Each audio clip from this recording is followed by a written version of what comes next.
అందరికీ నమస్కారం. ఈరోజు తమిళనాడు శాసనసభలో జరిగినటువంటి బల పరీక్షలో విజయ్ ప్రభుత్వం నెగ్గింది. 144 మంది ఎమ్మెల్యేలు విజయ్ ప్రభుత్వాన్ని బలపరిచారు.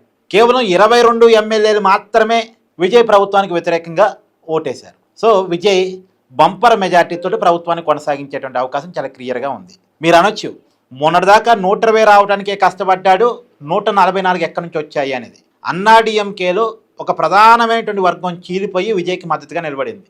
ఒక అన్నాడీఎంకే పార్టీ నుంచి మొత్తం అన్నాడీఎంకే పార్టీకి 47 మంది ఎమ్మెల్యేలు ఉన్నారు. ఆ 47 మందిలో 25 మంది ఎమ్మెల్యేలు విజయ్ ప్రభుత్వాన్ని మద్దతు ప్రకటించారు.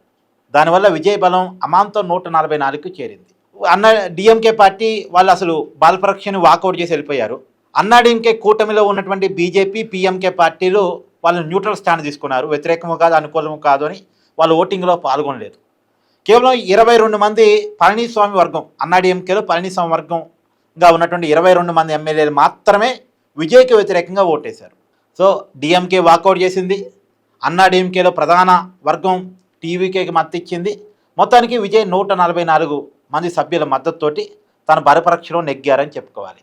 కాదే టీవీకే పార్టీకి ఉన్నటువంటి ఒక డిసడ్వాంటేజ్ ఏంటంటే ఆ పార్టీకి సంబంధించినటువంటి ఒక ఎమ్మెల్యే ఓటేయడానికి అవకాశం లేకుండా పోయింది.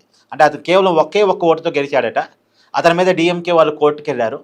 అతను ఓటు హక్కు ఉపయోగించుకోవడానికి అవకాశం లేకుండా తమిళనాడు హైకోర్టు అతను ఓటు హక్కు మీద స్టే విధించింది. దాని ఫలితంగా అతను ఓటు హక్కు ఉపయోగించుకోలేదు. అతను ఓటు హక్కు కూడా కలిసి ఉంటే 145 అయ్యేది. సరే, అయినా సరే కావాల్సింది 118. అదనంగా దాదాపు 25 సీట్ల వరకు మద్దతు ఎక్కువగా వచ్చినట్టే లెక్క. కాబట్టి విజయ్ ప్రభుత్వానికి తిరుగులేదు. 5 సంవత్సరాలు ప్రభుత్వంలో ఉండటానికి కూడా అవకాశం ఉంది. ఎందుకంటే ఇప్పుడు ఈ చిన్న పార్టీలు ఏది కమ్యూనిస్టులు 4, వీసీకే పార్టీ 2, ఐయుఎంఎల్ 2, వీళ్ళు మళ్ళీ బ్యాక్కి వెళ్ళిపోయినా సరే, వీళ్ళు మద్దతు ఉపసంహరించుకున్నా సరే అన్నాడీఎంకేలో చీలిక వర్గం ఎలాగో విజయ్కి మద్దతుగా ఉంది కాబట్టి వాళ్ళ మద్దతుతోటి తన ప్రభుత్వాన్ని 5 సంవత్సరాల పాటు కొనసాగించడానికైతే అవకాశం ఉంది. ఇబ్బంది ఉండదు. Yeah, thank you.